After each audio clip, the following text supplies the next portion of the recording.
Hello, this is Dr. Paul Cottrell, and I am doing a show on March 14th. This recording will be on YouTube, Brighteon, Bitchute, and Rumble. Please make sure you subscribe to all the channels so you are informed of all the content that I make. Thank you for joining. I greatly appreciate it. If you like the content, please share the links. Ask your social media to follow me. You can follow me on X, on GETTR, on Substack, and Buy Me a Coffee, TikTok. Lots of ways to watch my content. You can also listen to or watch my content on my website under broadcast. You can also read generated news that's published on my website under broadcast paper. So thank you for joining. Greatly appreciate it. Please go to my store, the-studio-reykjavik.com, and get the great products that I offer. Some of the products that I have that are really important for your skin are the structural nano silver soaps. You can get it in peppermint and also in lemongrass. These structural nano silver soaps will help with your pores and neutralize. Really important. Use them every day to help the health of your skin. And in terms of the cold season and the allergy season, we're moving towards the allergy season. Please get the drops and the lozenges that I have. You can get it in Manuka honey,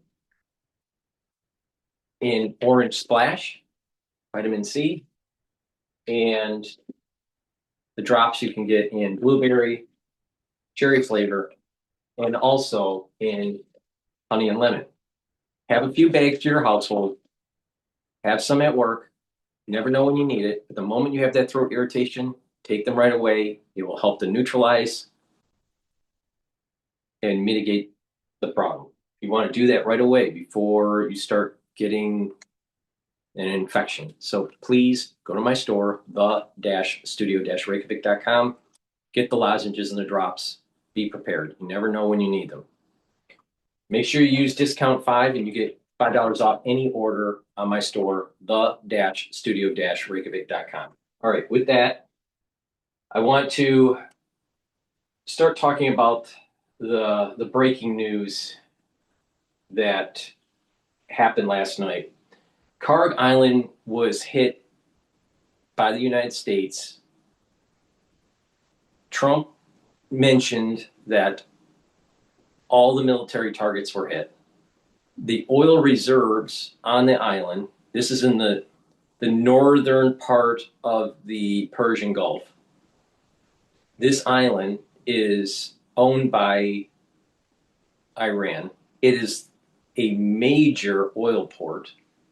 95% of the oil for Iran is ported out of that area. Now, what is interesting is that the U.S. oil companies, back before the revolution in the 70s, the oil companies, I think it's Aramco, actually built up that island reserve and pipeline. But when the revolution took place, it was taken over by Iran, and American oil companies were kicked out. So this is similar play that's taking place with Kharg Island compared to what happened in Venezuela.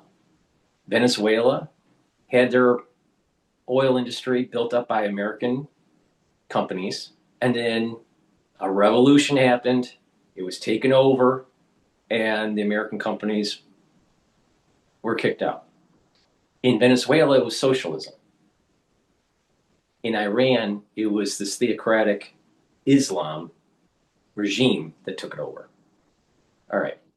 So with that said, there is a similarity with this oil play. The oil reserves there depends on the numbers that you get, but I think there's about 80 million barrels of oil of reserves on the island.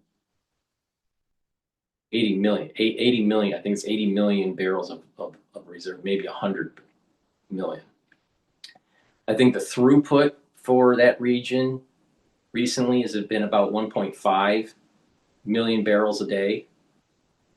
Right before the actual hit on Iran by the United States, they were pumping out approximately 3 million barrels of oil a day to ship to China.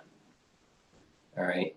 So maybe maxing out at about maybe 6 million barrels a day, assuming that everything is all the piping and that whole infrastructure is updated. It probably could double that level of flow. So there's a lot of oil in Iran. All right. Now, why is Trump doing this? One could say that he's going to control the island and he's going to control the oil, and that oil is going to be basically managed by an American company. Similar to, what he wants to do with Venezuela. That's one aspect to it.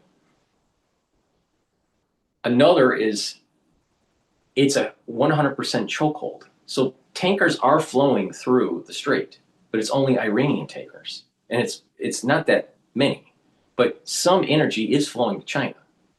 So by cutting it off, it 100% prevents China from getting oil. So this is somewhat of a shot over the bow by the United States to show China, we can control your energy. So you be careful about what you do to Taiwan. Okay, so there's a geopolitical play here with Kharg Island. Now, because the strait for other vessels are shut down, the United States is using this as a bargaining chip or leverage on Iran to keep the strait open. Or Trump stated that maybe he'll destroy the oil. If he destroys the oil, the probability of him destroying the oil is low. Why? Because energy prices will radically go up. Probably $10 a barrel or more, $15 a barrel. And it's trading, Brent crude's trading at about 100, slightly above 100 right now as of this recording. So if he hits the oil and it goes up in smoke and it burns up, then he's going to have higher energy prices and more problems domestically. Because a lot of the domestic rhetoric that's coming from the electorate, the Congress, and also mainstream media is the high gas prices. Okay, so with that, the probability of him knocking out the oil is low. The probability of him controlling the oil once the regime falls and having American oil companies coming in, because you have to remember, Iranian oil infrastructure has been degrading because of the sanctions. All right, the flows weren't as much, and so they couldn't do the reinvestment because it was on the black market. So even though they were selling to China, they weren't selling as much of the oil as they could. So because of costs, because of inflation in the country, lack of investment, because of the sanctions, their industry has degraded for the oil industry. Not as much as, let's say, Venezuela. Venezuela didn't reinvest, and major rehaul of the energy production and piping and all this, right? And it takes time to build that up. So there's going to need to be investment into Iran. American companies are going to be coming in. If they show stability in the region, if it shows that there is a government that's law-abiding and that is more aligned with Western ideals and not Islamic ideals, then you're going to see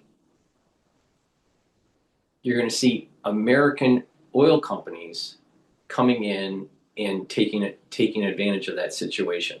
Now, Iran, if the deal is done properly, good flows of cash can go to Iran to help support the government and to reboot their economy. Because they're not just an oil country. They have a lot of educated people, so they can have a more diversified economy compared to, let's say, Venezuela. All right. So there's a great opportunity for a constitutional republic to be booted up in Iran. But you got to knock out the IRGC, and you have to knock out completely the theocratic regime. And supposedly the theocratic regime is still holding on.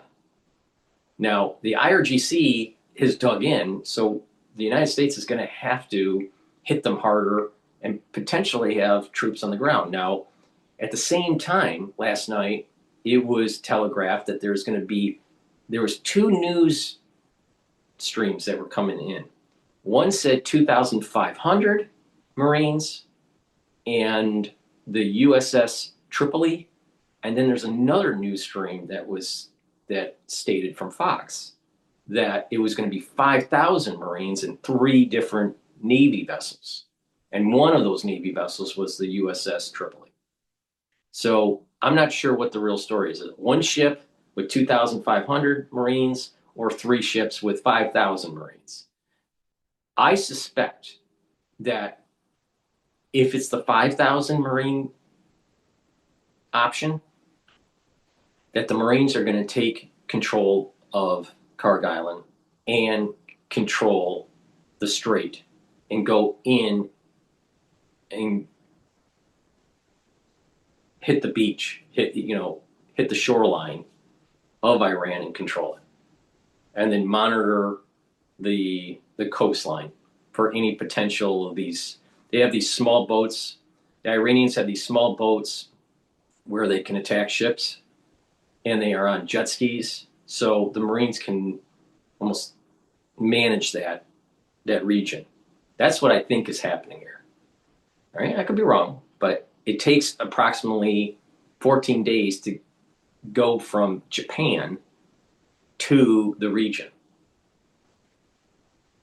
So a lot can happen in 14 days, as you know, because we're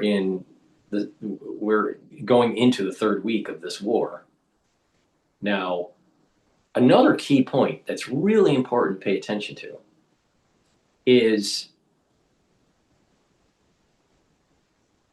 a lot of the mainstream media. They're saying, "Oh, Trump didn't plan this out. It's all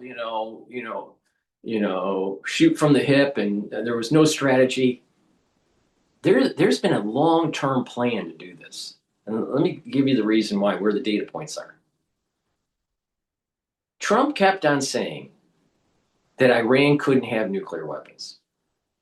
Trump also kept on saying that there's unfair trade practices that are taking place and that we need to bring back our manufacturing and build up our military and have decouple from China. Now, if you're looking at the world and assuming that the country, the United States, is going to go to war with China in the future, you have to build up your manufacturing, you have to build up your military, and you also have to show strength through deterrence against China to make sure they don't go into Taiwan. Unfortunately, we have degraded our Navy fleet over the decades, and we need to rebuild it. So we're stress testing the system. All right? So that's one point. Where they're stress testing the system and getting battle ready for a potential war with China. China's PLA has telegraphed in their white papers that they want Taiwan anywhere from 2027 to 2030. All right? The United States military is preparing for a war with China. China needs energy. Where does the energy come from? Iran and Russia. Most of the Russian energy is transported between July and October through the Northern Passage. Why July to October? Because the rest of the year it's frozen. All right. So not all of their energy is from that, but the most of the energy that they get is from Iran. And maybe some other pipelines coming in, some other trading through LNG. My understanding is China has a lot of coal, but they're getting LNG from other countries. But the point here is that oil, a big part of their energy portfolio, is coming from Iran. Okay, so if you hit Iran, then the medium and heavy crude supplies will be cut off because of the Strait of Hormuz. Because these refineries are designed to take certain types of feedstock. Heavy crude, light crude, medium crude, right? They have to have a certain grade of crude oil. There's different types. So for PADD 3, which is the southern part of the United States, our refineries need heavy crude. And they can also take in some of this medium Middle Eastern crude. Well, if you have a war in the Middle East and oil flows are cut off, you have to make sure that your feedstocks for PADD 3 in the United States don't shut down. That you have enough feedstock that you're not shutting down the refineries. All right. So you have to take out Venezuela first.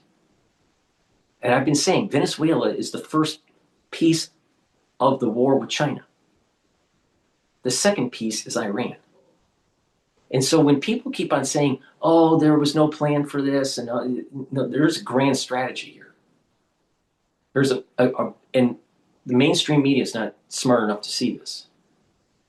Okay. Now, you can't hit Iran until you secure heavy crude. The United States doesn't make heavy crude. We import it. We import it, medium crude, from the Middle East, but we also get heavy crude from Canada. We make some heavy crude, but not most of it's light sweet crude. Our oil refineries are fine-tuned in PADD 3 and PADD 2, so Midwest and the South, to take the heavy crude from Canada or from other countries. Secure the heavy crude with Venezuela. We've done that. In addition, we blocked off 2% of the oil that's shipped to China by controlling Venezuela. So we get two things out of taking over Venezuela. Control of 2% of their oil supply for China, and we have secured heavy crude for feedstock into our refineries for PADD 3 and PADD 2. All right? Now you hit Iran. Why?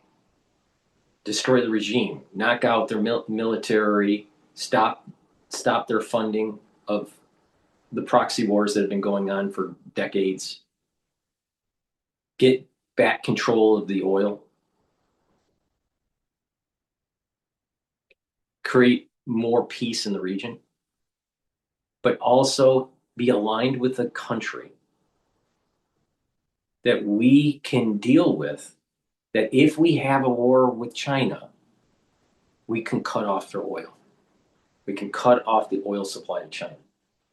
So China's only method of major crude is from Russia.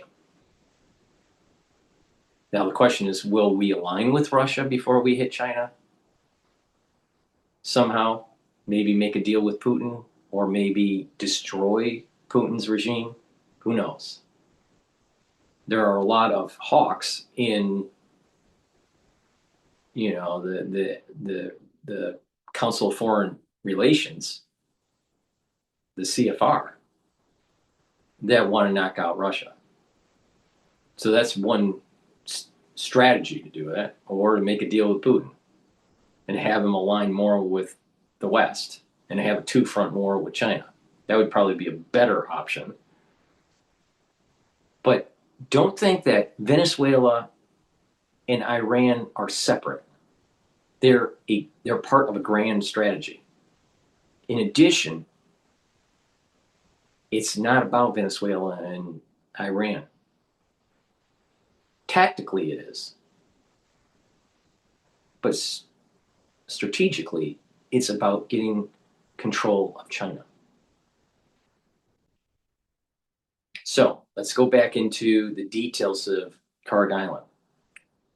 It has a lot of oil. It's 95% of Iranians' export. So when you chokehold that, they get no money. And it's used as a leveraging point to open up the strait. And China is going to say, we need the oil.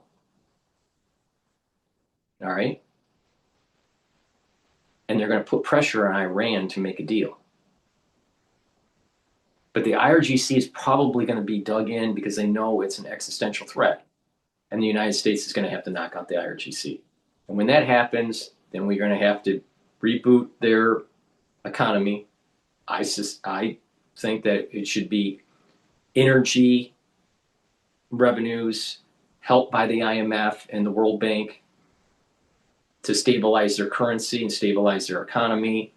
Have a group of 5 nations of the West come in and help with the constitutional republic, have fair elections, and have them brought into the orbit of the United States, where Iran is a child of, the Iranian government becomes a child of the United States.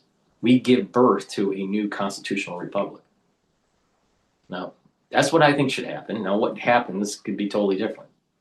But the point here is that it's about defanging Iran, controlling the oil supply so it reduces the optionality for China. Now I'm going to play some videos giving other media perspective, but the bottom line is this: no one is talking in the terms that I'm talking in. Please go to my store, the-studio-reykjavik.com, and get the magnesium and zinc. This will help to boost up your immune system, also increase the efficacy of D3, and help with brain function. Vitamin C and magnesium boosts up the immune system, helps with brain function, and improves your skin. Now, all right, let's listen in to DW on their Iran war update. U.S. strikes Kharg Island.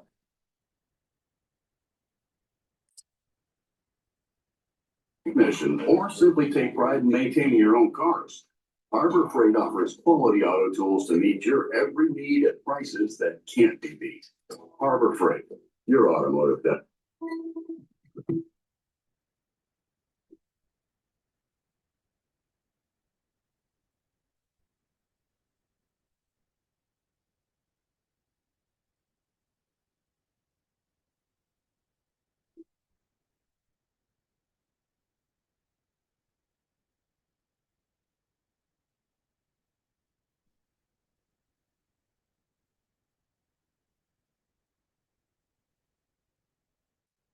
Hi there, welcome to our live coverage of the war on Iran. As we enter a 3rd week of the joint Israeli and US strikes, the big question today, in light of what the US is doing right as we speak, is the US military actively planning to put boots on the ground on Iranian soil? Yes. Well, this is what they've been doing in the last 24 hours from the air, striking Iran's oil called the Kharg Island.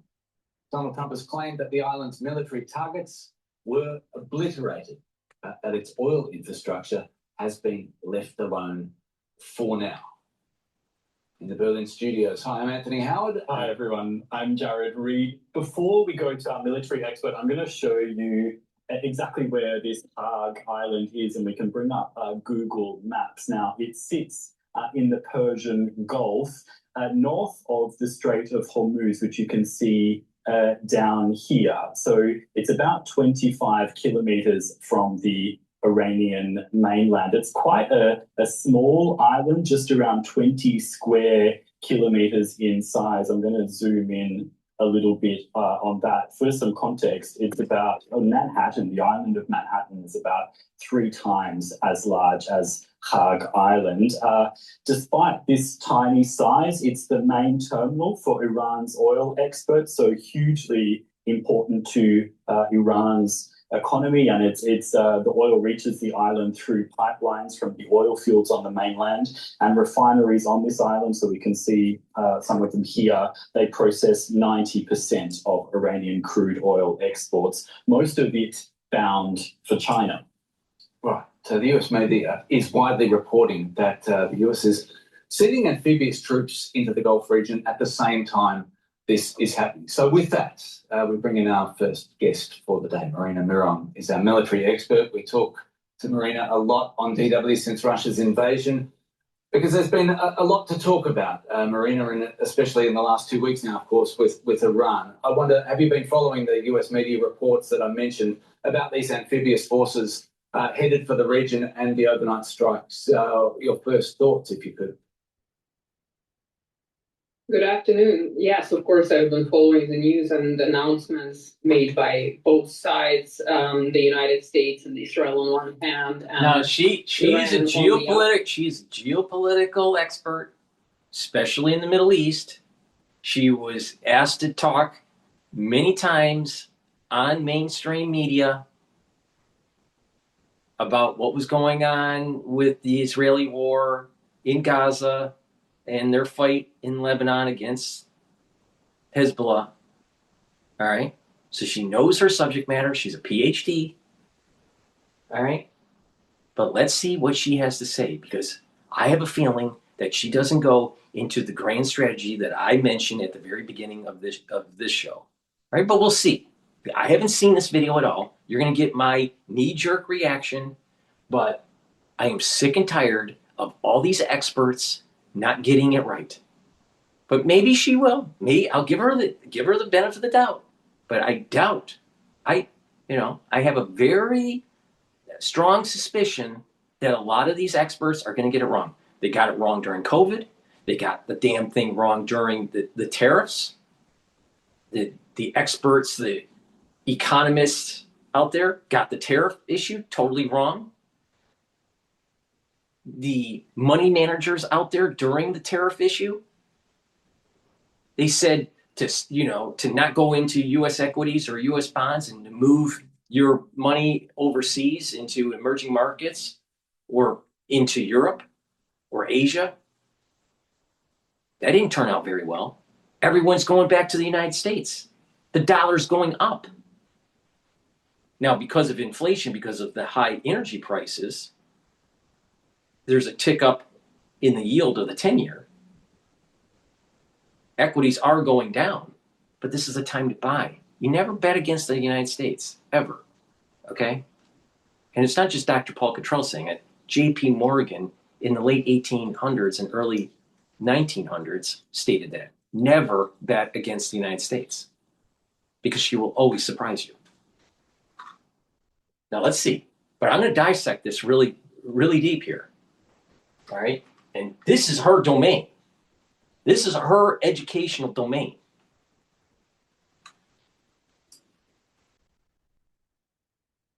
And Iran has, for instance, threatened to strike UAE ports if anything happens, because, as you have correctly pointed out, this island is of strategic importance for Iran's economy.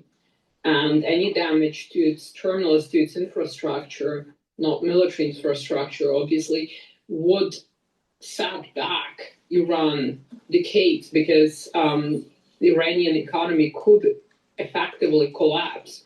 And so the fact that the United States is now considering potentially taking the island, we don't know if they're going to destroy that infrastructure. And as I said, that would have a major impact, not just on Iran, but on the United States as well, because of the oil prices. And we're seeing a major energy crisis, not even comparable to the one when the war in Ukraine started, when Russia invaded Ukraine. And everybody is bracing to see what is going to come, because it's not quite clear what the overall objective is. Is it to leave the infrastructure of the island intact and just send in the forces? The other question is, why would it be announced? Because such operations usually... He's announcing it because he's using it as leverage to open up the strait. Now, the chances of him knocking out the oil is low, maybe 10% chance. 90% chance is to take it, have the Marines control the strait, open it up, and the flow of that oil is going to be controlled by the U.S. And then it creates a geopolitical issue between the United States and China. And what this does is it chokeholds the funding for the IRGC and eventually degrade until they die off. Now the question is, will the people of Iran rise up to the occasion and have a democracy, have a constitutional republic? Or will they go to some sort of monarchy that's tied to the Shah? Or will they want this theocracy? Now, if you pay attention to who are the people that are protesting, there are two major types in Iran. This is broad brushing it, right? The ones that are against the theocracy and the IRGC, and the ones that are for the theocracy. The religious versus the secular. Now, the secular are very educated. There's a lot of them. And they want peace. So if we can get enough of them to galvanize and move forward and to push back against the IRGC and the theocratic regime, we will literally have democracy in that region. Now that's the harder part. Knocking out the boats, knocking out missiles and drones, that's the easy part. The hard part is making sure that the secular part of the society is galvanized to want to fight for a constitutional republic and to abort the theocratic regime. Now, what's Trump doing? Trump's basically saying, hey, I just knocked out all the military targets on the island. The Marines are coming in. There's 5,000.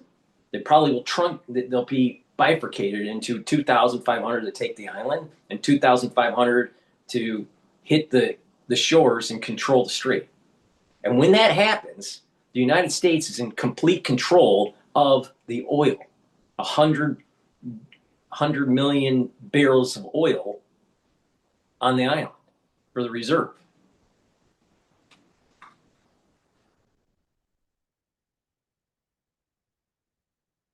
So he's telegraphing to the IRGC and the theocratic regime, all right, we just knocked out your military on the island. And oh, by the way, the Marines are coming in 14 days. You going to make a deal? Are you going to open up the strait? Are you going to back off? Are you going to surrender? If not, this is going to get a lot worse. That's what he's doing. Now, this is her domain. She should be able to say this.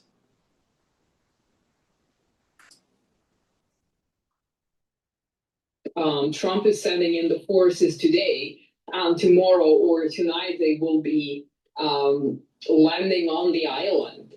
Such operations take time to prepare, and the first preparatory ground would be the informational ground and intelligence. And if they're taking the island, they're using Delta Force.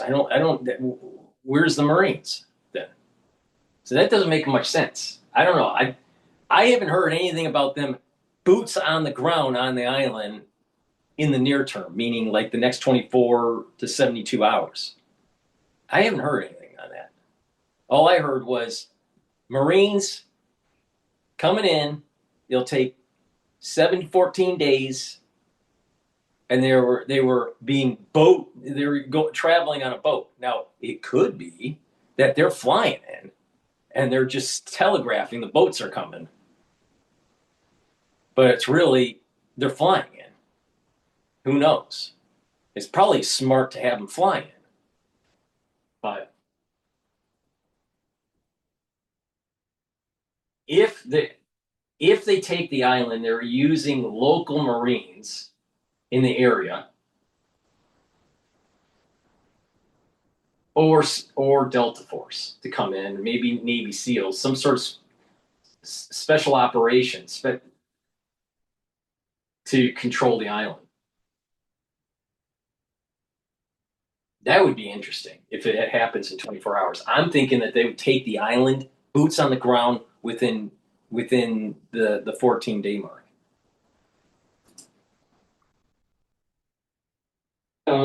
Ensuring that the Iranian side has as little control, including cyber control of the island as possible. And so it's interesting to see what is going to happen. Is this a bluff? Is this a way to say, well, we can hold the island hostage in a sense, and if you surrender from the U.S. Perspective, if Iran surrenders, then we will let it go, maybe, if you allow the United States transit through the Strait of Hormuz. So the moment we are on that island, there is no way that Trump is going to let go of that oil. It's going to use it as leverage to make sure that the IRGC and the theocratic regime is aborted. It's kicked out. There is no way that he's going to say, I'm going to take the island, and then if you open up the strait, I'll give it back to you. No, he's not going to do that. And not only that, he's probably on the phone with Aramco. Hey, you remember when the Iranians kicked you out? Well, you're coming back in. Get ready. Get on a plane. You're back in business. That's what's going to happen. Going to happen either way.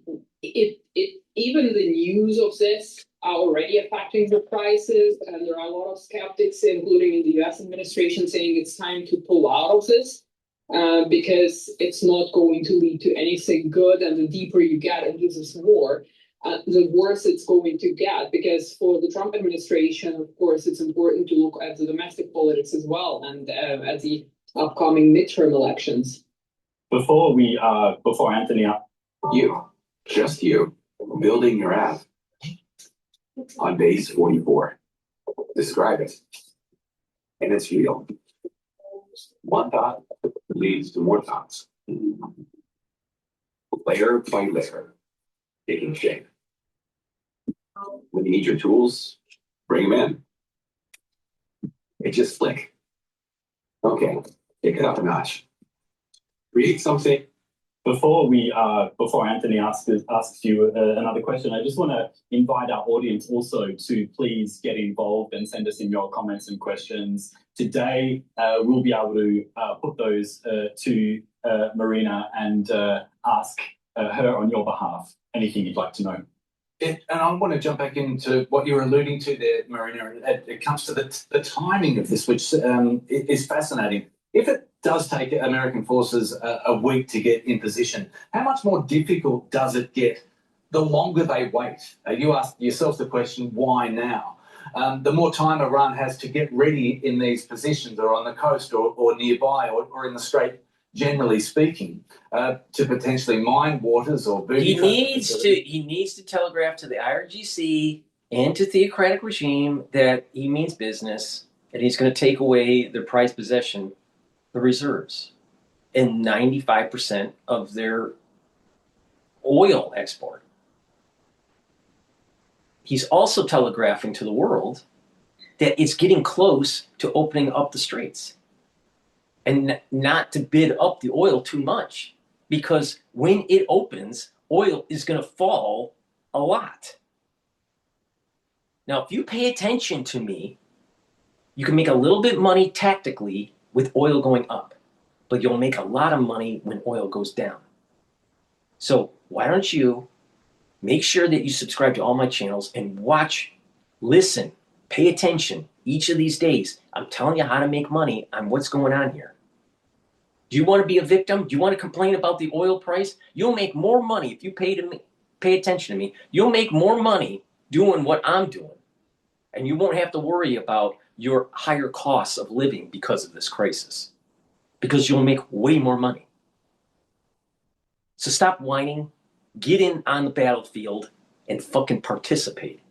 All right? Stop whining about it.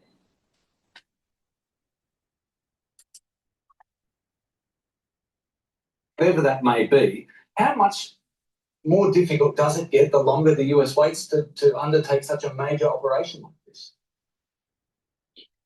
Well, my assumption is that the US is already ready.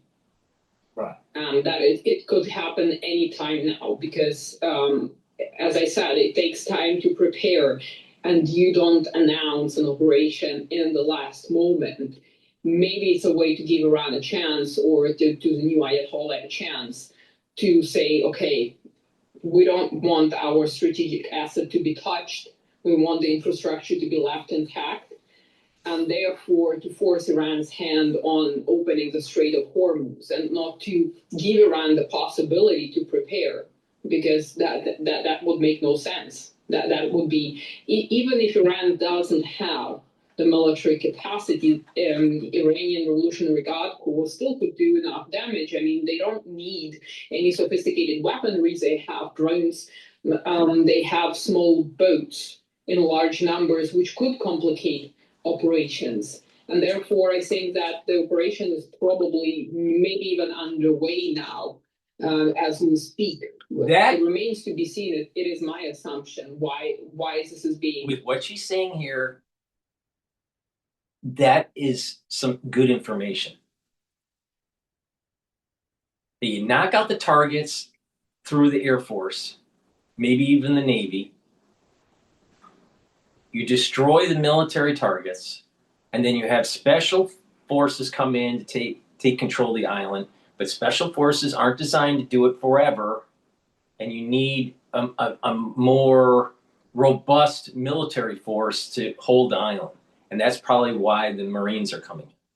But the Marine operation is also probably to control the strait. So Trump may be right. And he's been telegraphing this is going to take 4 weeks.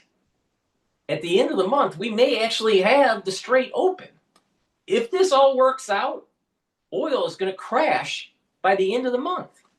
Now, what's interesting is that I'll have to double check on the actual contract switching, but I think it's the third week of Thursday, the third Thursday of the month, when the contract ends and goes into the next month. So there's some dynamics going on there between traders moving into the next month's contract for oil.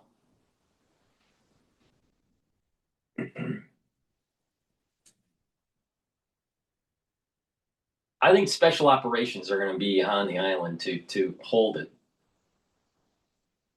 And then the Marines come in. Announced now to give Iran the last chance. Right. Before Jared brings up the map again, perhaps, I think it's really important that we sort of understand that where this area is. Even if you do say the US is ready now, I wonder about the location of the island. All right. Before we do that, let me just plug a couple products. Please help support the work that I do. I do these videos for free to help you to improve your health and also to make money by the news, all right? Omega-3. This is going to help with your cardiovascular health. How? It brings down inflammation and helps to control your lipid profile. When that happens, you're reducing plaque formation. That's really important. Take it every day. Omega-3, super important. Another great supplement that helps with cardiovascular health is vitamin D3. The vitamin D3 is dual purpose. It's going to help with gene expression. It's a gene expression cofactor, super important for cells to work properly. If they are infected, the cells are infected, it helps to get the cells to go into apoptosis. That's why you take vitamin D3 when you're not feeling well, when you're sick. Vitamin D3 also helps to absorb calcium. So if you do resistance training and take in calcium, you're going to build denser bone. So please go to my store, the-studio-reykjavik.com, and get the vitamin D3. And neural stacks, all right, are really important to improve your brain function. Clarity factor gets rid of that brain fog and allows you to concentrate. Take this every day. Make sure you drink it with filtered water, but take it every day. And what you will notice is that your memory will improve. You'll be able to concentrate better, and you will be able to think faster. So please go to my store, get the clarity factor, take it every day.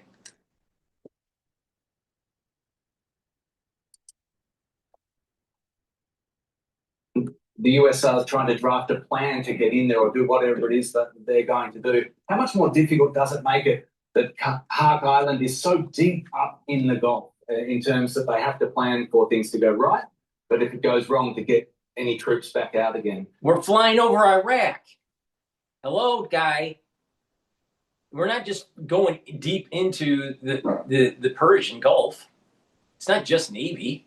Hell, the Navy can shoot a missile from Oman, the Gulf of Oman, onto Kharg Island.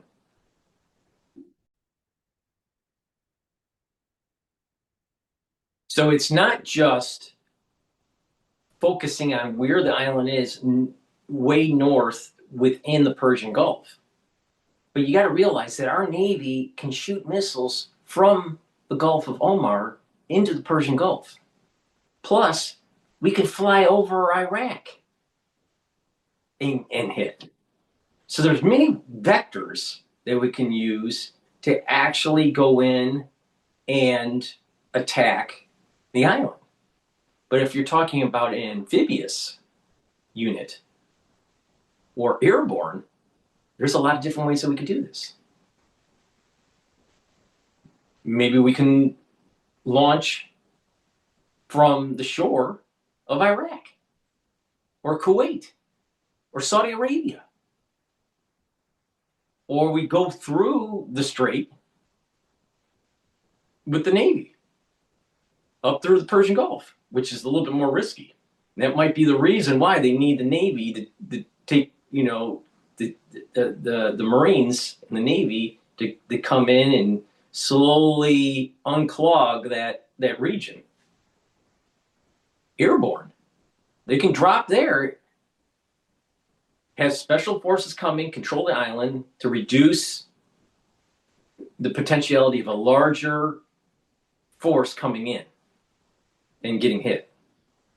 So they secure the island, they secure the region, and then they fly in because there's an airfield there. They can fly in and just drop off the soldiers. So there's a lot of different ways to do this.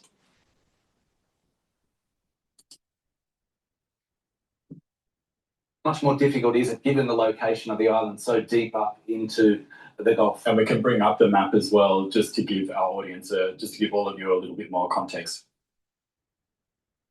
Well, there is a My work is easy because I use ClickUp. Here's how I keep track of all my tasks. I start by brain dumping everything I need to get done in a list view. Next, I set a priority and a due date to keep things on track. Well, there is a possibility that the US might be deploying its troops from Kuwait, if you look at the map. So the US does have assets across the entire Middle East, and therefore it is not going to be so difficult in military terms for the US. Yes, it is a logistical challenge, certainly, but as I said, it depends on what the ultimate goal is. Is it to hold the island? Is it to destroy the infrastructure? If it was about destroying the infrastructure, then there would be no need for ground force for an amphibious assault. Excuse me. That's true. You would That's true. probably achieve that with precision strikes, given that Iranian air defenses, even if the island has layered air defenses, and there is still no specific information on what they have. Some sources argue that they have the Russian S-400s, for instance. Others say that the only kind of Russian Soviet prototype they have is Tor M1. And therefore, I think for the US, it wouldn't be problematic to hit the infrastructure there from the air without having to commit any troops.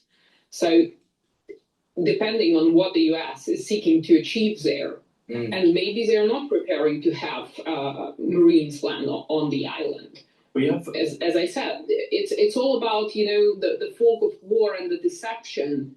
You don't announce these things. Maybe the campaign looks completely different. We don't know that, but let's say logistically the US could pull it off. We have a question talking about strategy and what is supposed to be achieved here. InstaWarp has asked on YouTube, Trump is seemingly relying on Russian oil to offset current trade disruptions in the Middle East. And I guess this person's referring to Trump easing sanctions on certain oil products from Russia. This person's asking, is this a long-term strategy to pivot away from Iran's oil industry? What do you think?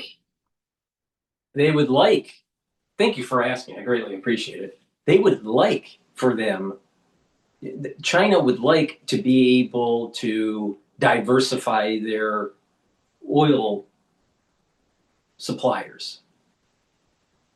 The problem is that a lot of the energy that's flowing to China is through the Northern Strait, through the Northern Passage. Well, that's only active for just a few months out of the year because it's frozen the rest of the year.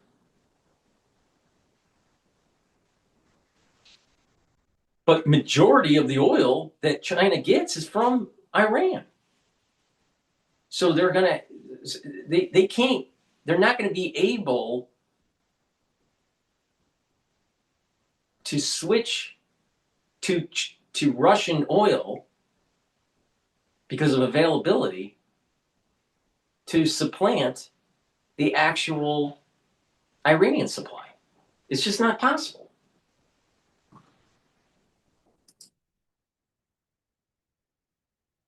I'm not sure what the long-term prospect is. From my perspective, it's not just about Iranian oil, it's about Iranian oil going to China. And so it is, of course, very beneficial for the Trump administration to weaken China. And we know that China needs oil, specifically because China is using different energy resources for powering the technological revolution that's underway in China. And China is seeking to outcompete the United States in this particular sphere. Making energy much more costly for China is one way for the US to kind of level the playing field. And so I think it's not so much about Russia per se, whereas, again, what is the US policy towards Russia in terms of the entire geostrategic picture? The Russians and the Americans will probably have something to discuss about the High North, for instance. Then again, I've also read that the OPEC Plus countries are going to pump more oil. So somehow this gap, if anything happens, will be filled, but the prices will be different. And I think that is a crucial factor. For now, the Russians will be benefiting from it, but I think it's more of a side effect of the Trump policy rather than a priority. Yeah, we're having quite a few questions about China. Someone's asking how China is going to affect China. Marina's just explained that. Can you fact check this for us, Marina? Someone's written here, China will now have to buy oil in US currency again. What does that mean? Well, what that means... Meet your new favorite email design platform. Create stunning emails without touching a single line of code. With our Well, when they're buying, if they can't buy Iranian oil, then they're going to have to buy Saudi oil, or they're going to have to buy oil from other producers, and that's going to be the petrodollar. That's why.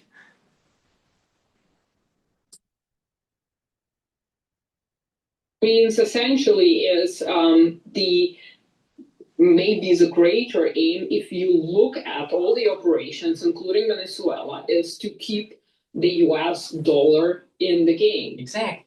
And since the war in Ukraine, we have seen a shift away, and we have seen India buying Russian oil, the shadow fleet, the so-called shadow fleet, right? They can operate, because of the sanctions, they found ways to operate outside of the dollar system. Exactly. And therefore, Now think I about think, now think about this. Now think about this. We sanction a country like Iran. Certain countries want to get the oil from the Iranians. They can't because Iran can't use American dollars because the paper soldier, all right? The paper soldier meaning the American dollar and the ability to chokehold through the banking system and the way trade is done prevents sanctioned countries from using it. So other countries are going to have to try to circumvent that sanction. And the way they do it is that, well, we're just not going to use dollars. We're going to use some other currency so we can trade with that partner.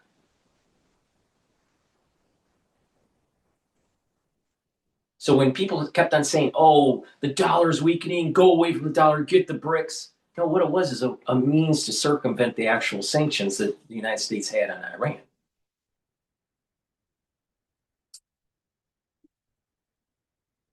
Administration, it might be one of the long-term aims is to ensure continued relevance of the US dollar on the world market. I'm not sure where China is going to buy its oil. If it buys its oil from Russia, it won't buy the oil in dollars. She's wrong about that. She's wrong. Putin just telegraphed that he's trying to make a deal with Trump, saying that he wants to start using the American dollar again. Because he's starting to see that the BRICS are going to crash. With what we did in Venezuela, what we're doing in the Middle East, the BRICS are not as strong as people thought.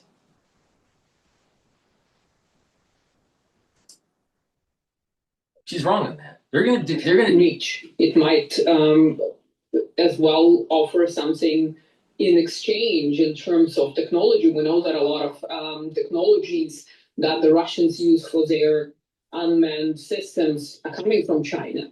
So it's not clear whether this will force China to buy oil in US dollars. Yeah, thanks for that. Marina, just back to the if they can find a supplier that will deal in a different currency, they'll do it. But most of the suppliers are going to be dealing in dollars. That's what's going to happen.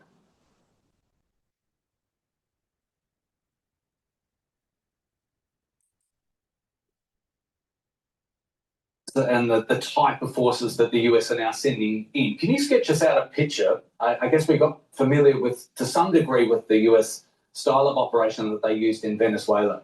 Is that like what we're going to see here? We're not going to try and forecast if it happens and where it happens, but if they are to send in a force, the amphibious forces, is that what was used in Venezuela? And is that what is now being sent into the region? No, it's totally different. It's totally different. It's totally different. The amphibious assault on the island most likely is going to be the Marines. All right? The Marines I don't believe the Marines were involved in directly. I thought it was all mostly Delta Force that were involved in Venezuela. Now, I wouldn't be surprised if Special Forces actually, the first boots on the ground to control the island are Special Forces. And then the Marines come in and secure it for longer term. And the thing is that there's the exact size. and there's an analog to this in tanker wars during Operation Praying Mantis, when we were knocking out the oil rigs that were wired up for radar systems for Iran. Our special forces went in to knock them out. They would the rigs would be hit by the Navy, and then the Navy SEALs would come in on helicopters to finish it up.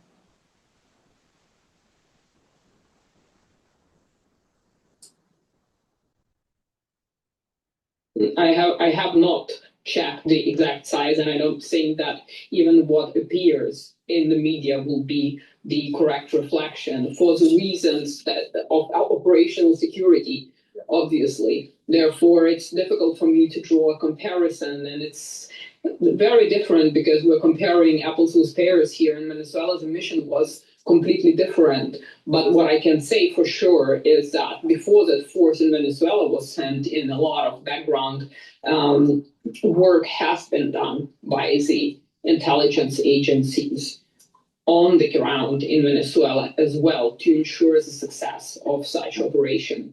And they heavily degraded the defense of Venezuela first.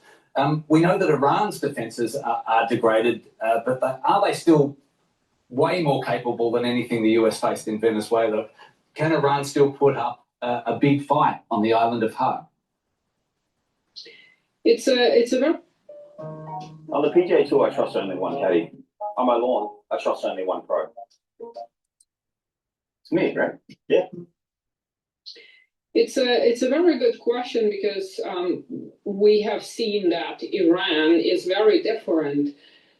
Killing Ali Khamenei has not crippled Iranian system. The people didn't take to the streets, and this operation wasn't over, meaning that the vertical control structure is still in place. Obviously, we see from the US reports that a lot of its military capabilities have been degraded. Many statistics have been posted in the reduction of strikes. But if you look at the Iranian media, it says exactly the opposite. So who is, in this information war where each side wants to portray things from their perspective to show how good they are and how they're winning, the truth is probably somewhere in the middle, and I do assume that Iran retains enough asymmetric capabilities, cheap drones for one, in order to make things complicated, because the US is using very expensive equipment. And we have seen the best example of this kind of operation is the Ukraine SBU and KUR, so the Ukraine Security Services and Military Intelligence in the Black Sea. And we have seen what they managed to achieve with unmanned service vehicles like Maguro V5. And therefore, from an Iranian perspective, maybe they cannot militarily win this, but they can raise the cost. And by raising the cost in terms of life and equipment, this is going to raise the political cost, aside from the economic shock that we're experiencing. And this is the main target, erode the political will. And we've seen this throughout the past centuries when a militarily weak adversary faces a strong adversary, the war in Vietnam. Marina, before we throw it back to the audience for more, and sorry to talk over the top of you there, just on that, we do our best to detect whether the US is under any strain in terms of their stockpiles. They give off the impression, for good reason, that their supplies are almost have no bottom to them. As Iran fights this asymmetric war, as we often hear, do you see any signs that the US is running out of patience, or there's a growing nervousness in Washington about the length of time? Are we getting to any point where anything that you read or... The Democrats are going to say that Trump can do nothing right, and that's about it. But I don't think we've lost patience yet in terms of what's going on in Iran, because we haven't really felt the true effects of higher oil yet. Please go to my store, the-studio-reykjavik.com. If you can't sleep at night because of what's going on in the Middle East, maybe you should go to my store and get the Goodnight Formula. You should be taking the Goodnight Formula every night. Why? Because it allows you to get into 3 to 5 cycles of REM sleep and deep sleep. It has tryptophan, melatonin, GABA, and passion flower to help you to detoxify your central nervous system, to be well rested, and to consolidate memory. It's super important to take. And by getting good sleep, you're slowing down the aging process. Digestive enzyme complex helps to break up carbohydrates, proteins, and lipids and reduce the load on your pancreas. Super important. It also has bromelain in this complex that helps to break up clots. And digestive enzyme complex has the proteolytic enzymes to break up glycoproteins, which is super important during the cold season. Olive leaf extract, dual purpose, helps to boost up your immune system and helps with your cardiovascular system. How? Brings down inflammation and helps you to control your lipid profile. And lastly, getting a good probiotic is super important. Good health starts at the gut. I have a powdered version of the probiotics and a VeggieCap version.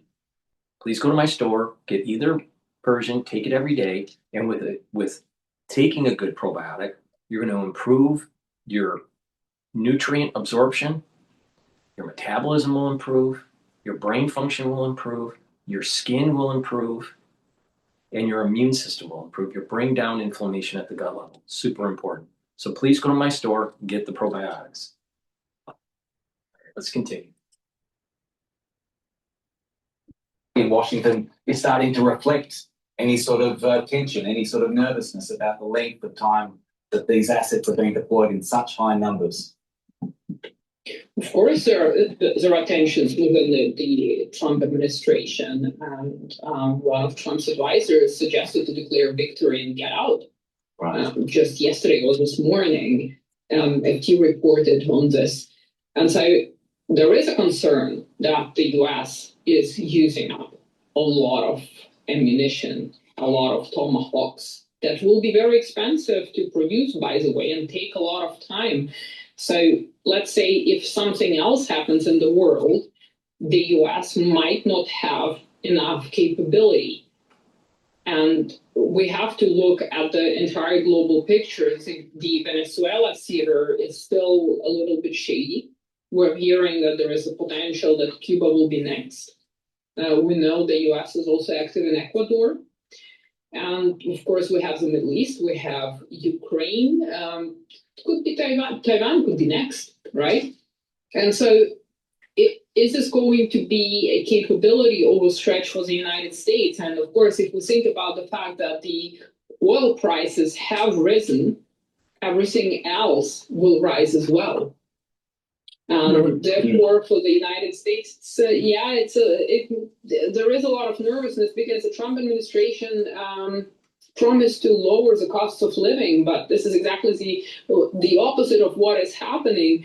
And so you have different voices, specifically from the opposition, from the Democrats, saying this is a bad idea.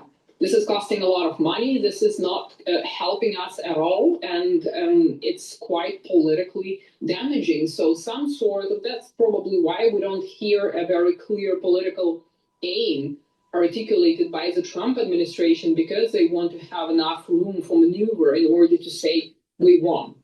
Look, we have now killed the Ayatollah. He was really bad. And we did all the damage. We bombed Iran into Stone Age, so it will take maybe decades to recover, and we're out of there. And we'll sell our weapons, whatever we produce, to Israel if they want to continue this on. And of course, to the Gulf states, who now need more protection, obviously, because we have seen that they don't have the capability to defend against the likes of Shahed 136 drones. We have a question, and you've been talking about the political costs of this, Marina. Someone's written, boots on the ground will be universally unpopular with the US public, but it's a clear threat to the new regime in Iran. They're asking what the role of diplomacy is going forward here, if there is one at all. Boots on the ground. You don't buy a mattress every day, so finding the right one matters. At Raymore & Flanagan, we make it easy.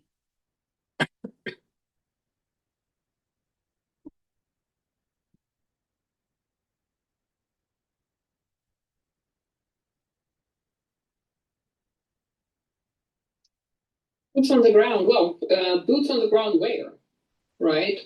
Iran is a very big country with a very difficult terrain. So let's just push the matter with the Kharg Island aside.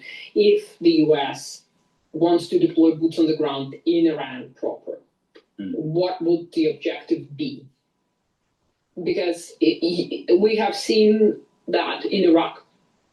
That's probably one of the best examples. Get rid of Saddam, and what do you have then?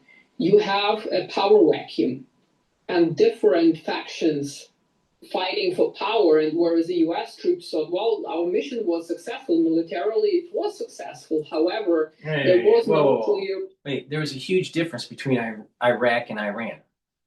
Iraq has never been really a strong country because of the three factions.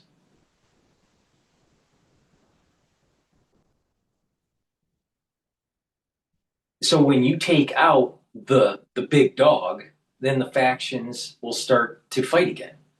And it was Saddam who can, with an iron fist, kept the country together. Very similar to what was happening during the early China dynasty with Qin. All right, there was a lot of factions within China, and it took one major leader to bring them all together. All right, but Iraq didn't have as much of a secular and a educated population as the Iranians. So it's different. Now, there will be a power vacuum. That's true. And there will be infighting between the part of society that wants the secular Western culture, and you'll have part of the society fighting that wants the Sharia culture. But my understanding is that there are more, in terms of absolute numbers, the percentage of the population is more on the secular side than on the more orthodox side of Islam, of Shia Islam.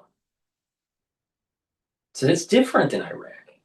But if we have boots on the ground in Iran proper, it's to degrade the IRGC to make sure that we can have, boot up some sort of democracy in Iran, and to not allow for a theocratic regime to take hold. And I suspect that Iran can rise to the occasion where Iraq had difficulties because of their lack of education and the sectarian violence, the sectarian issue of the three factions within Iraq. Iraq is a country really put together by Western powers in the early 20th century. It's not, I don't think it's natural. I don't think it's a natural formation or organic formation of the country. I think it was just forced together. And I think that's the difference. Iran, because of the geography, there are natural borders in the people. The composition of the people are different. Now, the question is that if we have boots on the ground and we go into urban warfare, what will it be like? And who knows? Who knows? What is surprising, and she mentioned it, is why the secular part of society hasn't risen up and protested.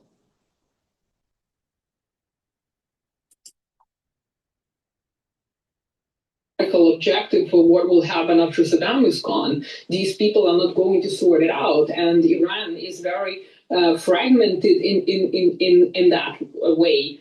For instance, it has a large portion of Azeri population as well. So it's not just one kind of Persian identity, if you wish. It's multicultural, if you will.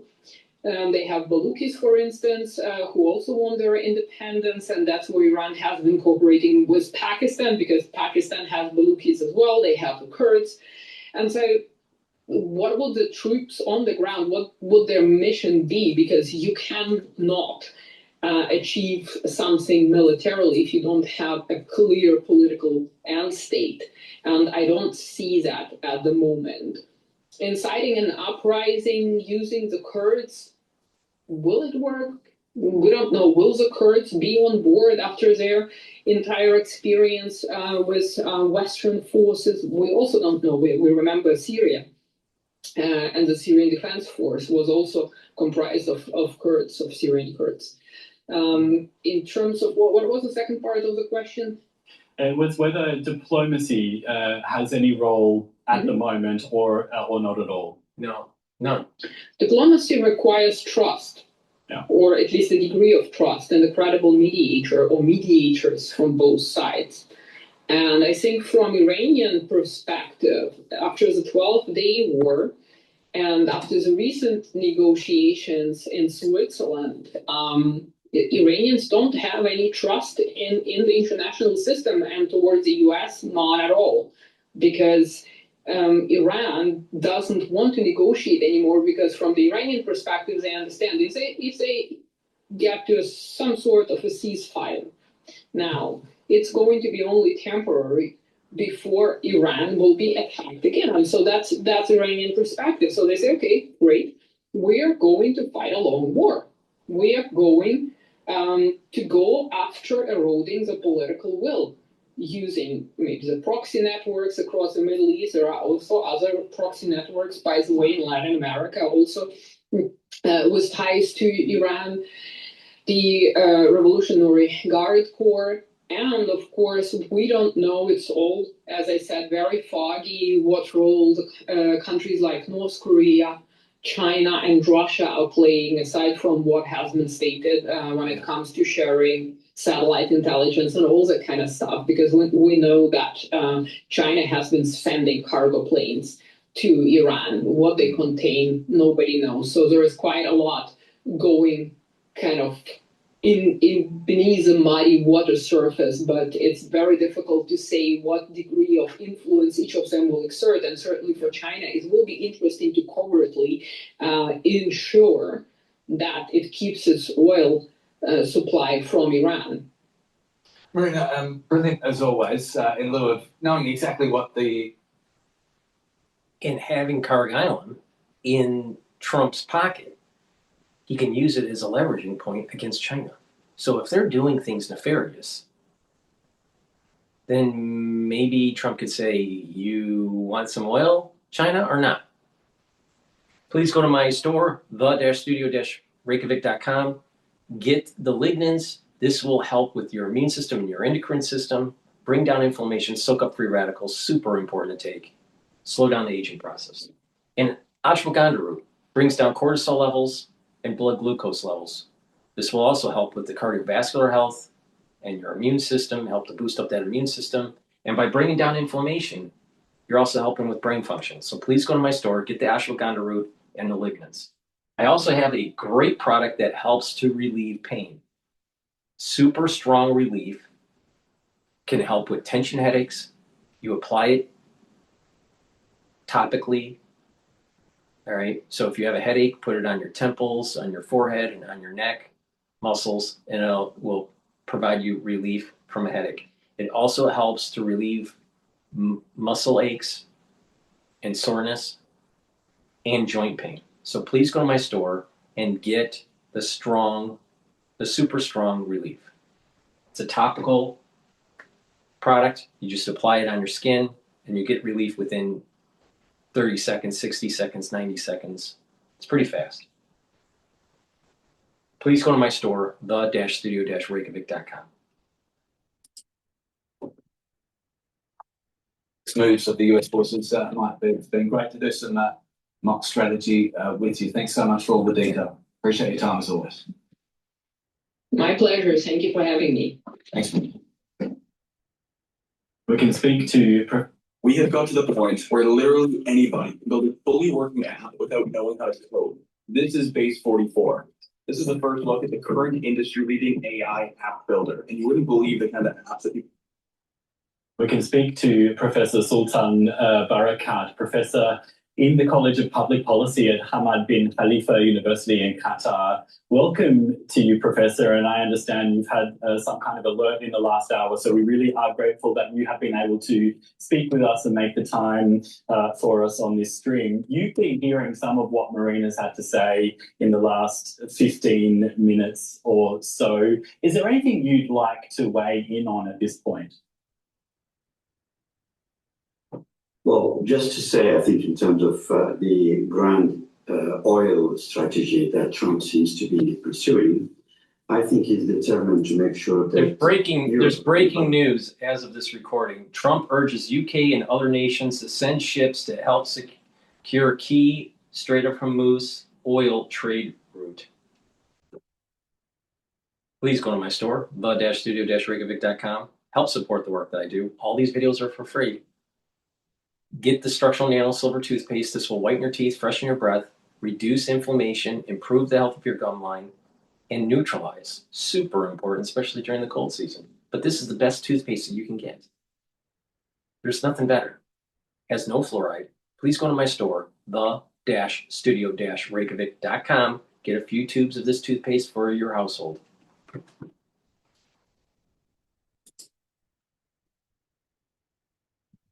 Totally dependent on United States oil and gas.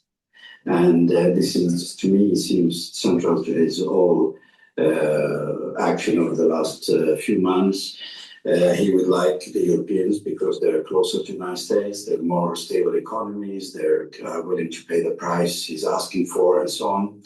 And I think this should be factored into our understanding of what is going on globally.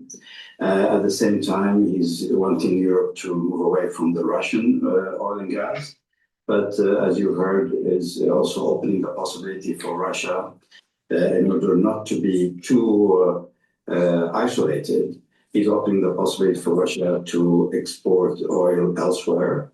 And unfortunately, we at the Gulf here are going to be the people who pay the price for that.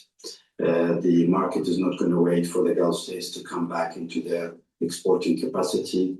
Countries will look for alternative sources of energy. And if Russia is now able to supply, then China, and we know already India is looking into getting energy from Russia. Let's unpack that a little bit. I mean, it seems a bit counterintuitive, right? If you're saying Trump is trying to bring Europe closer to the US by way of sidelining Russia, while at the same time easing these oil sanctions on Russia that mean more countries can buy oil from it and therefore give much needed money funneling Russia's way. Yeah, well, it does sound a bit odd, but I think we need to look into the history of Trump and his relationship with Putin and Russia. And we shouldn't just look at this as an isolated episode. I mean, this is the whole thing is got roots for how it developed. But this is my impression so far. I think the Putin is set to gain out of this, and as much as Trump is. You also mentioned China as well in your first answer, and most of the crude from Kharg Island is exported to China. So you think that's part of Washington's tactics here to kind of really hit the energy security of its one of its big rivals? It is, but it's. I don't think he necessarily wants them to not have access to oil, but he would like them to have access according to his own terms. And I think the most damaging has been to the United States is the bartering that was taking place between be it China and Venezuela or China and Iran. And he'd like to bring an end to that, and he would like to push the Chinese to purchase oil in the international market, ideally using US dollars. And they probably will end up doing that anyway. Yeah, and you were also mentioning too that all of this is going to impact the Gulf regions. Talk to us about the real nervousness there right now. Well, I think in terms of expecting or thinking or predicting what Iran's reaction was going to look like, everyone is in agreement that many studies were done over the last few years, and all have suggested that this will be exactly the way Iran responds to any attack by the United States. The problem, I think, from a Gulf perspective, is that the United States was drawn into this by a narrow agenda of Benjamin Netanyahu and Israel. And they went for it without sufficient consultation with the Gulf states, who are main stakeholders, both because of their proximity to Iran, because of their shared economic vulnerabilities, even as partners to the United States. They were not involved in the decision. And in fact, they almost all recommended against it. But still, the United States went ahead with it without calculating carefully the No, it's about taking a risk award analysis, a cost benefit ratio. To say that the United States just went in with no care for what the risks are, and there was no strategy. The beginning of this video, I said what the strategy was. It's about projecting hegemonic power against China. Please go to my store, the-studio.reykjavik.com, and get the structural nano silver gel. You can get it in the tube form or in the quick dispenser form, but use them the same way. Both are very high quality products. Put it on your hands, put it on your skin regularly as a regular skincare, topical skincare, to help to improve your skin. That's one way to use it. If you have a cut, an abrasion, or a minor burn, put it on the lesion. It'll help to heal it about a third of the time quicker. And if you're not feeling well, or someone around you is not feeling well during the cold season, or something worse, like 2020, put it on your hands, around your eyes, around your ears, around your nose, around your mouth, lightly coat your nostrils. It'll stay active for 5.5 hours. So please go to my store, the-studio-reykjavik.com, and get the structural nano silver gel. I also have a great product that will help to improve your joint health. Collagen will help to remodel your joints. It will help to use collagen 2, type 2, to remodel the cartilage, and ACAN to cushion the joint. It will also help to recruit glucosamine to remodel the cartilage, and recruit chondroitin to help with the cushioning of the joint. It also blocks enzymes that cause the erosion of your joint. It blocks MMP3 and MMP13, and it also blocks pain receptors that cause the joint pain, which is Ep4. So please go to my store, the-studio-reykjavik.com, get the collagen, and help to remodel your joint. Also, to help to boost your immune system, get the Max 35 or Max 14 or Cleanse. They're at different price points with different parts per million, but you take it the same way. Take a teaspoon a day, every day, swish in your mouth, gargle about 20 seconds, swallow. What this will do is neutralize, improve your oral cavity, help the health of your oral pharynx, maintain your mucosal barrier, and help the health of your epithelial cells. This is really important, especially in the oral pharynx, because what this will do is help to boost up your immune system. And you're improving your oral cavity. So please go to my store, get the Max 35, Max 14, or Cleanse. Take it every day. If you're not feeling well, or someone around you is not feeling well, take a tablespoon or 2 a day until everything's all clear, and then go back to your maintenance dose. I've been doing this since 2020, taking it every day. All right, so please go to my store, the-studio-reykjavik.com. Slow down the aging process. And when you improve your oral cavity by taking Max 35, Max 14, or Cleanse, you're also helping with your cardiovascular health. How? Because with poor oral hygiene, you can have more inflammation, more plaque buildup at the vascular level. Poor oral hygiene can also lead to valvular disease. You don't want that. So it's really important to pay attention to me, slow down the aging process. And this is why you see until now, they've been very, very careful not to act in a retaliatory way to provoke Iran further, and they have concentrated their effort on defending their airspace. Even with the support of some of their allies, like the British and the French, are operating in the region, they are limiting their mandate to simply shooting down drones and missiles coming towards the Gulf. And they do not have any appetite to engage directly, despite the fact that some fanatics in the American administration are encouraging them to do so, and they would like them to join the fight in full power. Gulf states unanimously, I think, now have taken the decision to stay out of it as much as possible.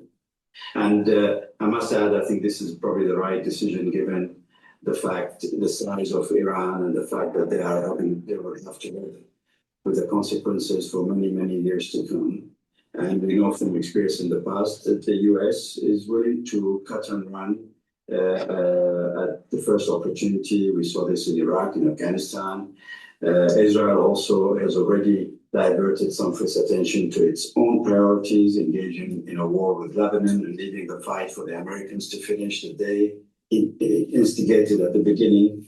And the last, I think, the Gulf states want is to be engaged in a protracted conflict with Iran, which could easily take very ugly sectarian face and can drain both the Gulf states and the Iranians for many decades to come. So the Gulf states, where you are, Sultan, there's a lot in your answer there. The relationship between the Americans and the Gulf states. We weren't sure whether we were going to get to speak to you today because of an air raid and you had to evacuate. This is one tiny little thing, but I guess as we look on from today and going forward, do you anticipate this is something big in this relationship? Does it change from here on out, or is this just management, get through this and we go back? Do you imagine the Gulf states going back to their as normal relationships with the US from here, or does something significant change about that relationship? I think it'll get stronger. Have they been left out to dry in some respects? No. I think that if we are successful in this escapade, all right, which I believe we will be, the Middle East is going to radically change and be more aligned with Israel and with the United States. The Muslim countries are going to move closer to being integrated in a modern society for economic development.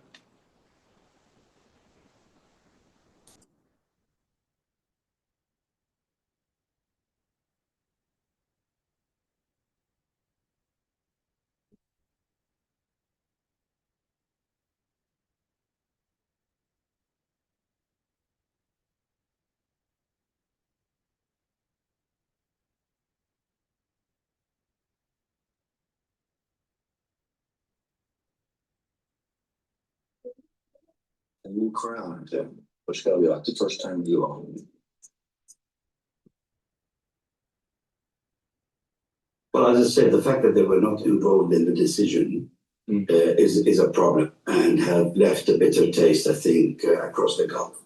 But also, Gulf states have been thinking and rethinking the dependency on the United States security provision ever since the Israeli attack on Qatar in June last year. And different countries took different courses of action. We saw the Saudi Arabia getting closer to Pakistan and signing a joint defense agreement with the Pakistanis, who, as you know, own a nuclear weapon, and that is seen as a way to strengthen their position within the region. The United Arab Emirates turned towards India and signed agreements of joint defense with the Indians. Maybe Qatar doubled down on the United States and signed an agreement that is only done with Qatar outside the NATO countries. So the thinking about the value of this relationship has been going on for some time. I think this latest episode will push them to consider further the sustainability of this dependency on the United States. It has been useful, I must say, in terms of protecting each country from its neighbors, including from the Gulf countries. And you could see when Qatar went under blockade by Saudi Arabia and United Arab Emirates and so on, the relationship with the US was very important to them. It was useful in defending Kuwait from the Iraq invasion. But it seems when it has come to the real critical issue in the Gulf, and that is the Iran politics and Iran versus Israel, they were literally, I think, being left out to defend for themselves. We're just trying to map out where we're going here. We're talking about geopolitics, and I think rightfully so. Yeah. I just wanted to bring in maybe the voices of the Iranian people, unless you have anything you want to immediately bring up. This operation was supposed to be about freeing the Iranian people from the regime. I want to play, if possible, some of those voices as they go about their daily life at the moment in Tehran. So stay with us. In the middle of Ramadan, of course, in the middle of a war that Donald Trump said was about them. Let's have a listen. With the war, getting around the city has become difficult. Families are worried. Some people have left their homes and left the city. The work situation isn't good. We practically have no work at all. In the restaurant, we have almost no sales, no customers. Overall, the situation has gotten a bit worse. But it was really bad before. People need to pay attention to what the economy was like in Iran before this latest conflict. It was terrible. They had high inflation, high unemployment. The regime was collapsing. They were protesting, and then the protesters were being killed. This is a great opportunity for democracy to take hold, and they have a flourishing economy. The sanctions will be lifted. The oil will be flowing. There'll be foreign direct investment into the country. Or do they want it? Or do they really want the IRGC to dig in and try to really fight the greatest power of human history, the United States military?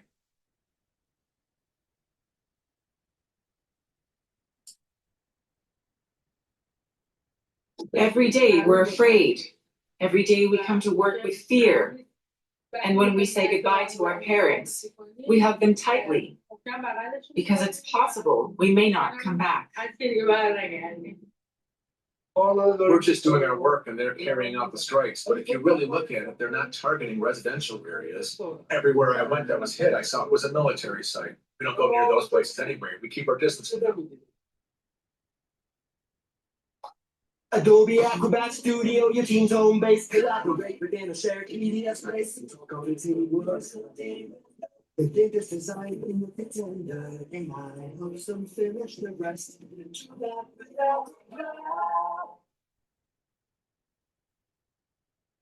Whether you're a seasoned off-roader or getting your vehicle trail ready, Harbor Freight has rugged off-road equipment for every need, from winches.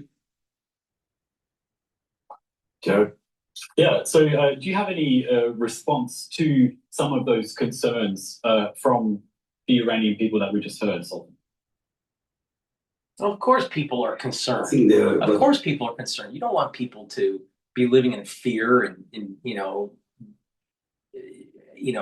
be poverty and be in poverty, and you don't want that. I mean, people are human, But the thing is that you have to go through pain because a theocratic regime is unacceptable in modern society. It's unacceptable. You can't have it. Iran cannot have weapons of mass destruction, period. Period. Plus, they are funders of terrorism. They funded Hezbollah and Hamas. It's time to root out the funding and destroy them. It's that simple. And if the citizenry in Iran are smart, they would just stay away from the military, stay away from the IRGC, and let America kick ass.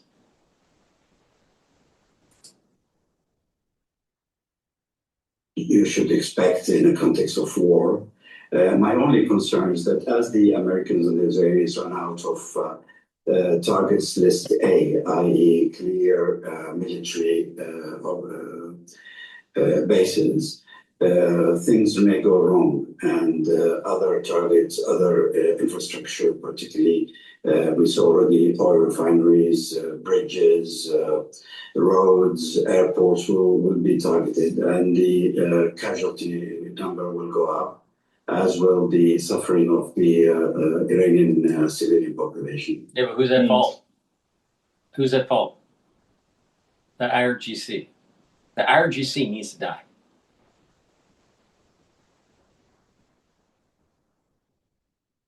That's the result of war, honey.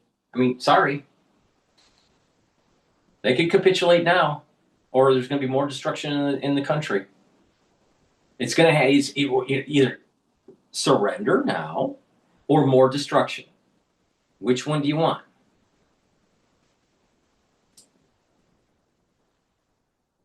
Now, while we've got you, I'd like to sort of maybe look on a constructive and positive note. And I noticed that you've co-written an article published yesterday. It's on a website called thinkglobalhealth.org, and we can bring that up actually on my screen, and we can have a look at this article that argues that there is a potential off-ramp for the Iran war, a humanitarian one. You say that health diplomacy could create incentives for cooperation in the region, even if political engagement isn't possible. Could you explain a bit what you mean by that and tell us what health diplomacy is?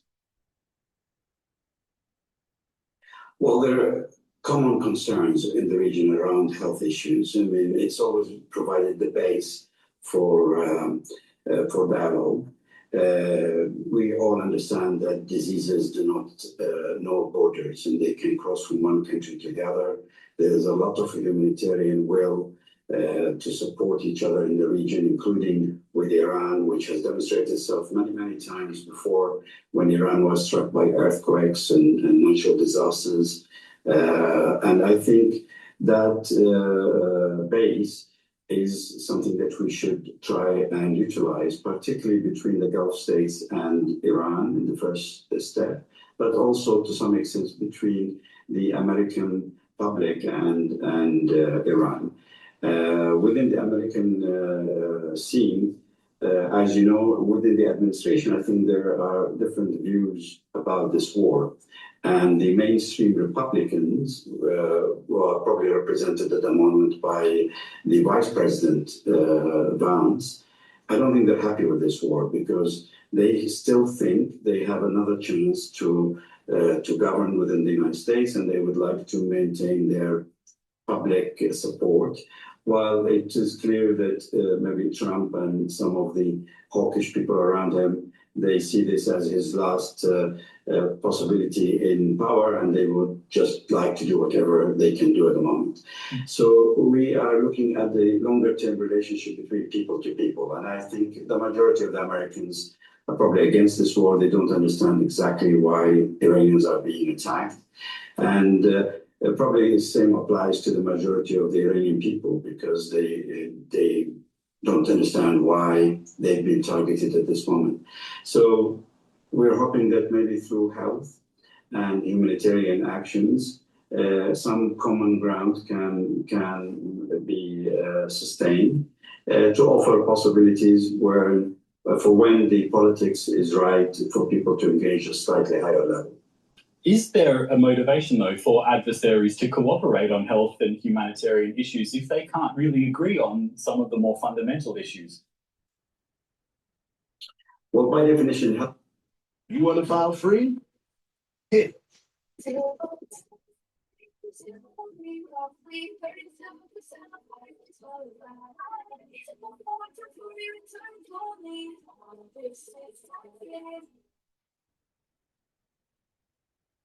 Reba here, back to tell you about Realtor.com. With over 500 active new listings monthly, you can find your dream home today. Well, in name. Well, by definition, health and humanitarian are easier to tackle and easier to agree upon. And of course, even with Trump, you could see that he's put out a lot of statements trying to emphasize that the civilian casualties has been kept low. The attack that happened on the school has had a major impact on the discourse or on the narrative in which the Americans are discussing this subject. And you can imagine that if this continues and more hospitals are targeted directly or indirectly affected by the war, then there will be greater public opinion against this conflict. So the answer is yes. I think there is a ground, and there are many examples in the past where it was utilized to create space for political dialogue. Yeah, really interesting. Yeah, we're having a lot of comments coming in. People just talking about the war generally, people saying, sadly, it's a lose-lose situation.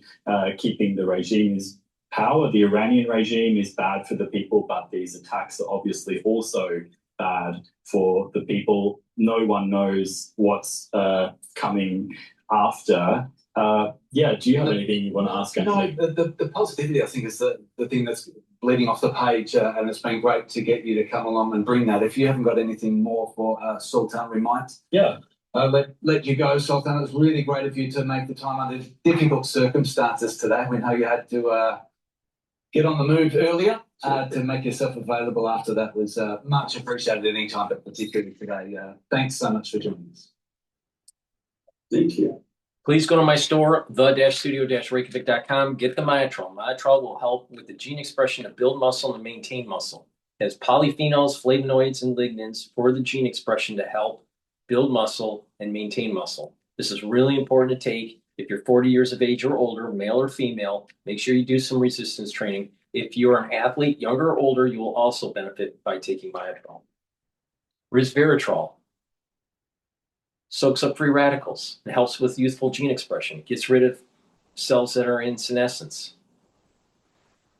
Boosts up the health of the mitochondria and improves your energy levels. Super important to take to slow down the aging process.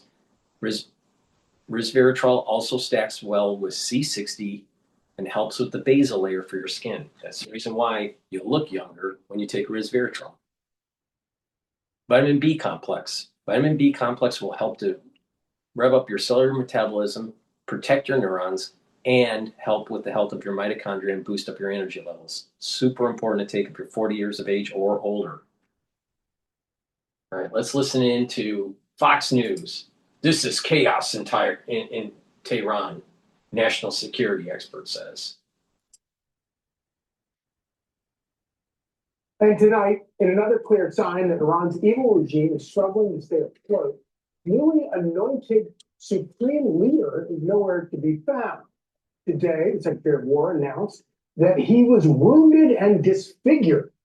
Other reports claim that he's in a coma and isn't even aware of his new role.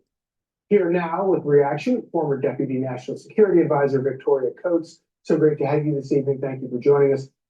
So what does your gut tell you is the situation with the supreme leader at the moment? Well, Charlie, good to be with you too. I mean, what I'm seeing here is chaos in Tehran. There is really no strong decision making being made. They're kind of firing things off randomly. They're in this kind of weird dialogue with China, and nothing is progressing for them. So my guess is that Mojtaba Khamenei is indeed incapacitated, at least to some extent, if not dead, as was reported earlier today. So they have no central command and control. So they have no response to something like what President Trump did today, which was supposed to be impossible. You're not supposed to ever touch Kharg Island because this is going to destroy energy coming out of the Gulf. Guess what? He said, no, I'm going to do it. I'm going to reach out and touch it. I'm going to destroy the military installations. And if I want to, I'll destroy the energy installations. So I don't really see much of a response out of Tehran. So I'm glad you mentioned the Kharg Island thing because, you know, obviously that gives the U.S. some control, obviously, over the, the loading of ships, oil tankers at that end. But that doesn't necessarily get that tanker through the Strait of Hormuz. How does this strategy of taking control of Kharg Island wind up giving the U.S. the ability to provide safe passage through the Strait of Hormuz? Well, it's a multi-pronged strategy, Charlie, because what we also have is we have what's called the Petroline pipeline between Abqaiq and Yanbu. That's across the Saudi Arabian Peninsula. You can run up to 5 million barrels a day across that. And what we're seeing is all the tankers are going into the Red Sea, which suggests that the Houthi have stood down. And we're going to start to move a whole lot of energy through that pipeline. And there's a corresponding natural gas pipeline with it as well. So it's a little bit clunkier than what you'd like to see, just loading up a tanker and running it through. But this is a way to run the energy out. That means we don't need the strait as much as the Iranians do. So when you mentioned the Houthis, obviously there are some ships that are getting out that are, that Iran wants to get out. And I'm assuming that the Iranian government is getting paid for those shipments. At what point do the payments to, say, the Houthis or Hamas or Hezbollah, at what point does that money dry up and we start seeing those proxies for Iran walk away? It's drying up right now, and we've heard nothing from Hamas. We've heard only words from the Houthi. We've seen a little bit out of Hezbollah, but Israel is responding very, very strongly. So in a way, if you look at it, mining the Strait of Hormuz is suicidal for Iran because that's where they're still running some oil out to China. That's their last revenue coming in. And the economic problems that they had that caused those massive demonstrations in December, they haven't fixed them. They've gotten worse. So for them, they're making their ultimate predicament even more dire than it was 2 weeks ago. So what can you do about a ship that Iran is allowed to pass through unmolested, that's filled with oil, that's headed to China? What can you do about that after it's gotten to the Strait of Hormuz? Well, if it's sanctioned, like any of the rest of the shadow fleet, we can interdict it. So that's a process. That's something that you do. But we could, yes. I mean, if we interdicted a ship that was headed to China, that would be pretty high stakes. Well, we've done some others. We've done some in the Indian Sea, so it's not unprecedented and it's perfectly legal. So we'll see what happens. So let me ask you this: one of the things that I'm always concerned about with Iran is this sort of Armageddon button. At some point, they have nothing left to lose. They truly have nothing left to lose, and they do something catastrophic that not only destroys it destroys themselves, but it also destroys the rest of the world. How worried are you about that? How would they do that? Or do you think they've already tried to do that? I don't think they have an Armageddon button yet, Charlie, and I think that's why President Trump is taking this action so that they don't. I think he agrees that they would be far too likely to push that button if they had it. So what he's doing right now is trying to defang that, trying to negate all of that risk to the American people. And that's what's so important here. This is a risk against us. Today is Cut's Day. That's their Death to America Day. For 47 years, they've been celebrating that with chants of death to America, with military parades in Tehran. And so I think that's the paradigm he's trying to break and say, we're not going to do this anymore. We're not going to let them get to that Armageddon moment. And I guess one of the worries that we might have is that Iran might do something to actually destroy those oil depots on Kharg Island. Victoria Coates, thank you so much for breaking this all down for us. Please go to my store, the-studio-reykjavik.com and get the heirloom barley. This will help to detoxify your body, bring down inflammation, and soak up free radicals through superoxide dismutase. Take this every day, and this will help with your immune system, your endocrine system, help with your joints, your brain function, your cardiovascular health. You'll recover from a workout quicker. Super important to take every day. This is a month's supply. You mix it with soft foods, filter water, a smoothie, or even with milk, but take it every day. Also, Boomer Boost. Boomer Boost has 68 nutrients, It has a very comprehensive compound profile shown on the screen here. These are the ingredients that you need to slow down the aging process and improve your longevity. This will improve your cellular metabolism. This will improve your cardiovascular health and your musculature, your brain function. It'll slow down the aging process. You'll be able to improve your immune system and your endocrine system. You'll have a steady burn of energy throughout the day. You'll be able to control your A1C levels. This is very powerful stuff. Take it every day. Slow down the aging process. Global shipping disruptions. Hundreds of Greek commercial vessels stranded. This was 59 minutes ago from Al Jazeera.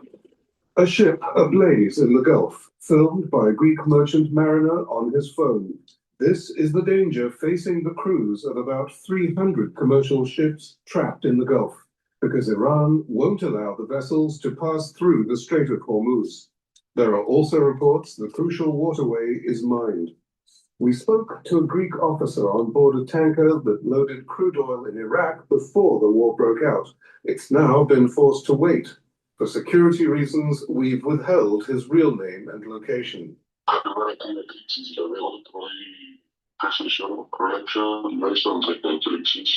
Every morning we heard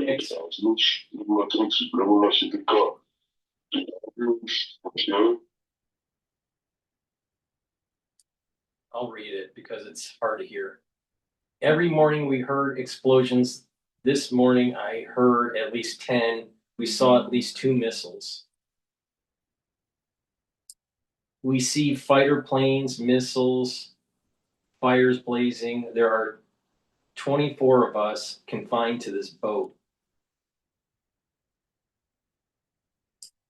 We cannot even go on deck. We are in an enclosed space and we are trying to keep our minds busy. Because if we think about what is going on, we will panic.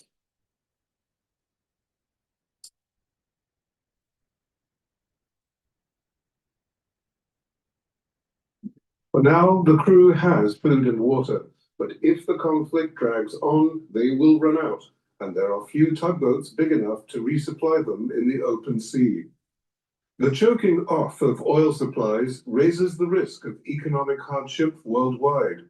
The vast majority of traded goods, 90%, is transported by ship, making maritime transport crucial to the global economy. If ships cannot move freely and safely, then consumer prices and energy prices increase all around the world. The Greek-owned fleet transports a fifth of all the world's trade by sea, and almost a third of the world's crude oil, making Piraeus the beating heart of the shipping industry. Ship managers here say oil prices and hiring rates for very large crude carriers, or VLCCs, shot up even before the strait was closed. Price of the freight was 3 to 6 times higher than the prevailing market price before the commencement of the war. While a VLCC was getting something like 120,000 per day, then after that they got 600,000 per day, 570,000 per day. Dollars. That kind of profit drives a demand for crews to take risks.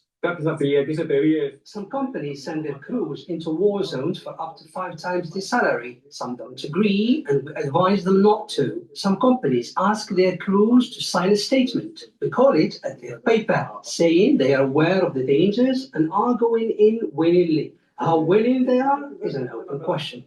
Some say no, but they're easily replaced. In a world of supply and demand, seafarers are putting a price on their lives. John Tsaropoulos, Al Jazeera, Piraeus, Greece.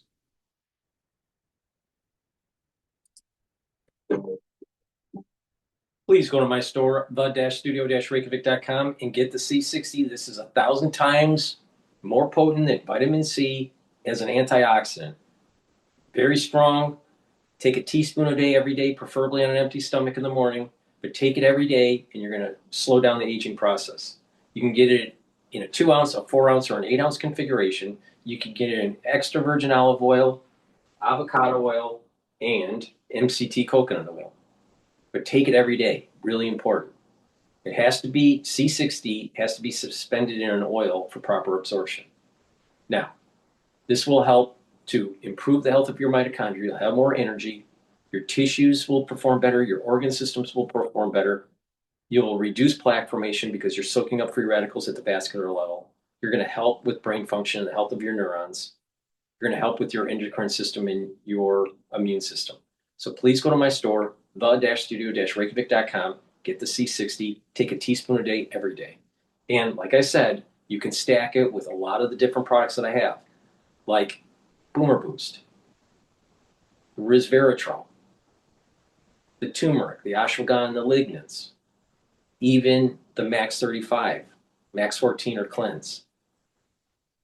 And when you stack them in it, what you're doing is that you're supercharging the anti-aging process. So please go to my store, the-studio-reykjavik.com, get the C60. C60 also improves the basal layer of your skin. That's the reason why you look younger when you take it. So please go to my store and get the C60. Take a teaspoon a day every day. I've been doing this protocol since 2016. That's the end of my broadcast.